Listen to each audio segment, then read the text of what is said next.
Kembali lagi dalam video kali ini.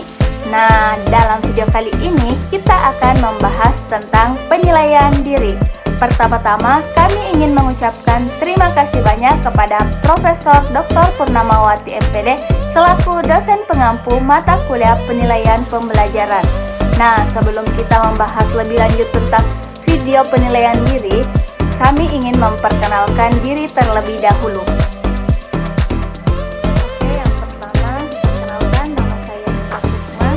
Perkenalkan, nama saya Cristiano Resigata. Perkenalkan, nama saya Nasa Fitri. Oke, kita akan membahas tentang penilaian diri. Adapun rumusan masalah dari materi ini, yang pertama yaitu apa itu penilaian diri, yang kedua apa saja macam-macam dari penilaian diri, yang ketiga bagaimana prinsip-prinsip dari penilaian diri, yang keempat apa saja kelebihan dan kekurangan dari penilaian diri, dan yang kelima bagaimana cara menyusun penilaian diri. Selanjutnya, tujuan dari penilaian diri. 1. Memahami pengertian dari penilaian diri. 2. Mengetahui apa saja macam-macam dari penilaian diri. 3. Mengidentifikasikan prinsip-prinsip dari penilaian diri. 4. Mengetahui apa saja kelebihan dan kekurangan dari penilaian diri. 5. Memahami bagaimana cara menyusun penilaian diri. Pengertian penilaian diri. Adapun pengertian dari penilaian diri atau self assessment adalah suatu teknik penilaian yang di dalamnya di mana peserta didik mengemukakan kelemahan dan kelebihannya dalam pencapaian kompetensi baik pada ranah kognitif, afektif maupun ranah psikomotorik. Nah, setelah ini kita ketahui apa itu self assessment. Pada penilaian diri di sini kita akan membahas lagi tentang macam-macam penilaian diri.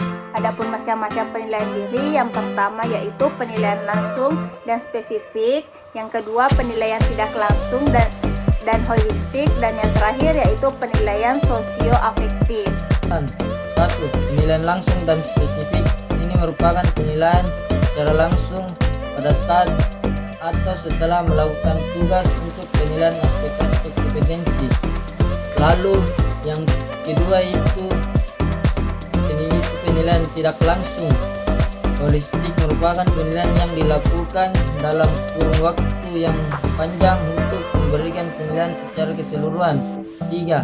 Nah, yang terakhir adalah penilaian sosioafektif. Penilaian ini merupakan penilaian terhadap unsur-unsur afektif atau emosional. Nah, selanjutnya kita bahas tentang prinsip-prinsip dari penilaian diri.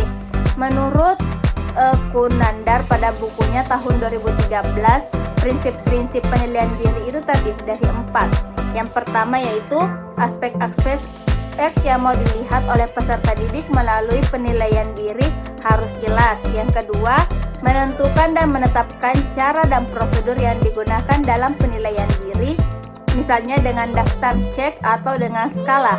Nah, yang ketiga yaitu menentukan bagaimana mengolah dan menentukan nilai hasil penilaian diri oleh peserta didik. Yang terakhir, membuat kesimpulan hasil penilaian diri yang dilakukan oleh peserta didik. Adapun kelebihan penilaian diri yaitu diantaranya sebagai berikut. Yang pertama, guru mampu mengenal kelebihan dan kekurangannya peserta didik tersebut. Yang kedua, peserta didik mampu merefleksikan mata pelajaran yang sudah diberikan.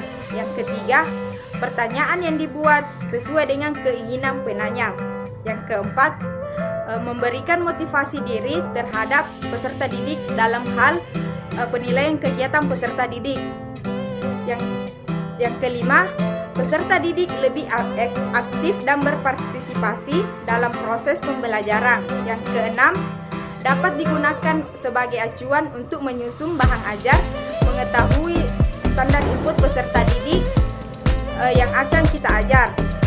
Selanjutnya, peserta didik dapat mengukur kemampuan dalam mengikuti pelajaran. Peserta didik mengetahui ketuntasan belajarnya, mampu melatih kemandirian peserta didik. Peserta didik mengetahui bagian yang mana harus diperbaiki. Peserta didik mampu mengetahui kemampuan dirinya. Adapun kekurangan dari penilaian diri itu sendiri yaitu yang pertama cenderung subjektif, data mungkin dapat ada tapi yang mengisinya tidak jujur. Yang ketiga, dapat dijadikan kemungkinan peserta didik menilai dengan skor yang tinggi. Yang keempat, membutuhkan persiapan dan alat ukur yang cermat. Dan yang kelima, pada saat penilaian dapat terjadi peserta didik melaksanakan sebaik-baiknya tetapi di luar penilaian yang tidak konsisten. Nah, dan yang terakhir itu adalah hasilnya kurang terbuka. Di sini saya akan menjelaskan langkah-langkah atau cara menyusun penilaian diri. Di sini kami mengutip dari buku Kunandar yang menjelaskan bahwa langkah-langkah yang harus kita persiapkan yaitu 1. Menentukan kompetensi atau aspek kemampuan yang dimiliki oleh peserta didik yang akan dinilai. 2. Menentukan kriteria penilaian yang akan digunakan. 3. Merumuskan format penilaian, dapat berupa pedoman penskoran, daftar tanda cek, atau skala penilaian itu sangat penting. 4. Meminta peserta didik untuk melakukan penilaian diri. Jadi, kita minta peserta didik tersebut menilai dirinya sendiri. Yang kelima, peneliti atau guru itu harus mengkaji lagi. Jadi, dari hasil kajiannya, penelitian itu penilaian seseorang itu harus kita kaji lagi apakah secara format atau objektif dan sesuai atau belum. Lalu, penyampaian umpan baliknya terhadap peserta didik berdasarkan hasil yang telah dikaji terhadap penilaian diri. Jadi setelah itu kita kaji dan menilai. Kita pun harus menyampaikan kajian tersebut agar siswa bisa mengoreksi dirinya sendiri. Kemudian kita membuat kesimpulan terhadap penilaian hasil yang digunakan yang berkaitan dengan pencapaian kompetensi sikap, spiritual, dan sosial kepada peserta didik.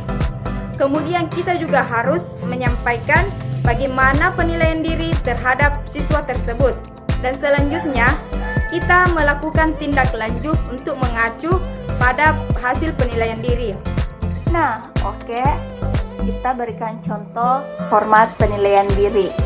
Adapun format penilaian diri untuk siswa itu beragam pertanyaannya, dapat berupa seperti saya berusaha belajar dengan sungguh-sungguh, saya mengikuti pembelajaran dengan penuh perhatian. Maka siswa tersebut akan mengisi jawabannya dengan ya atau tidak, seperti itu. Selanjutnya, guru akan memeriksa tentang penilaian yang dilakukan oleh siswa tersebut.